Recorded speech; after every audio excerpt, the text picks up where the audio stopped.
Hey, what's up everybody? In this video, I'm going to tell you about a cool new thing called Padlet Sandbox. It's let's call it a new tool from Padlet related to Padlet. I'm pitching it here as another Jamboard alternative because I think that's how Padlet wants us to view this as well.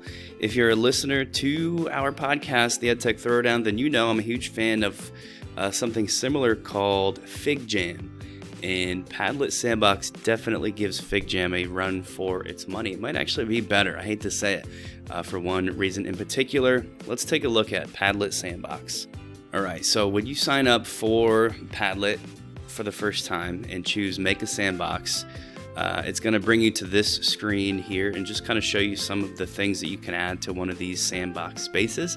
I'm going to take you through that live as I create my first one. You can see on these different regions of space here, this blue one says you can add text, you can draw, you can add videos, and that's the real linchpin for me here because my other favorite tool, FigJam, I do not believe has this option. We'll see how that works in a second. Link to websites, upload images, add sticky notes, then it says go to the next card to try it yourself. So over here you can see the different cards. This is card number 1. You know, in a classroom setting, maybe picture that as the instructions and then students do their work on card 2. Maybe it's a series of things where they complete card 1 and then they complete card 2 and then there's 2 more cards and they have to work through that in groups. Maybe each group gets their own card. However you want to set it up is up to you.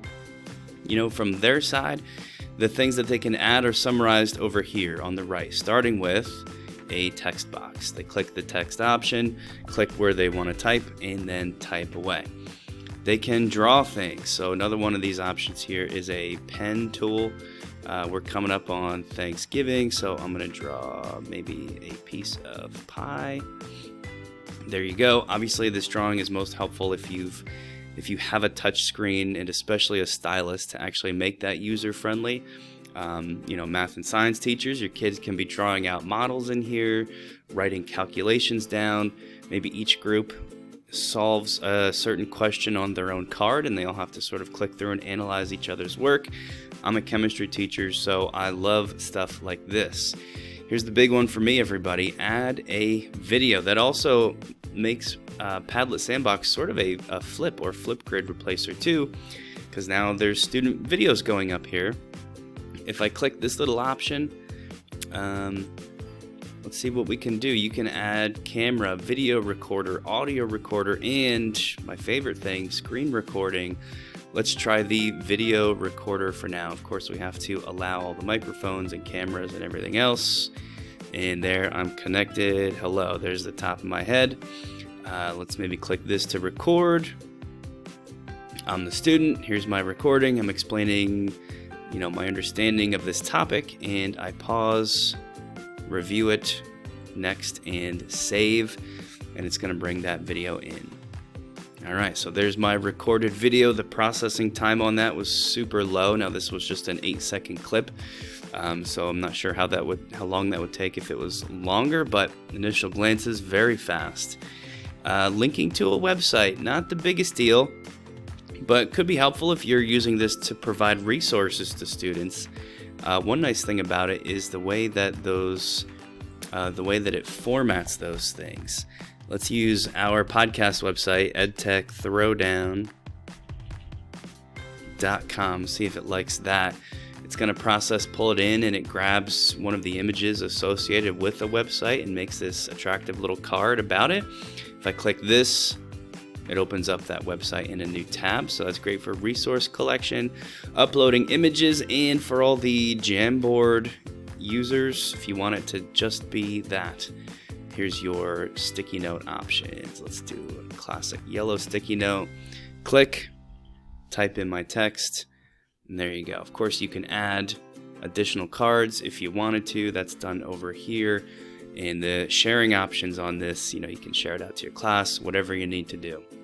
One other cool feature that I always want to point out to teachers, because we worry about stuff like, I put all the work into making this and then my students are going to get in there and start clicking around and moving all these things.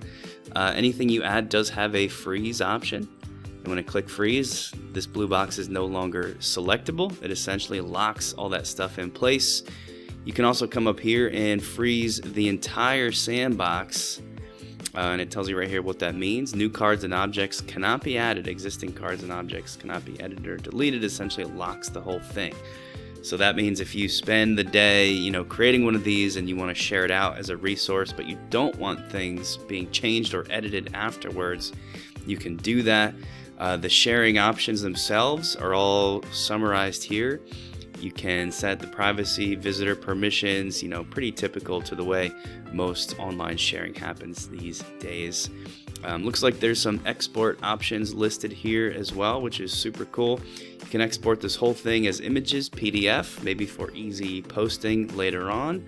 I love this, man. This does obviously way more than Jamboard ever did. It's comparable, I think, to what FigJam does, and I like the look of FigJam a little bit more than this, but this video piece is huge.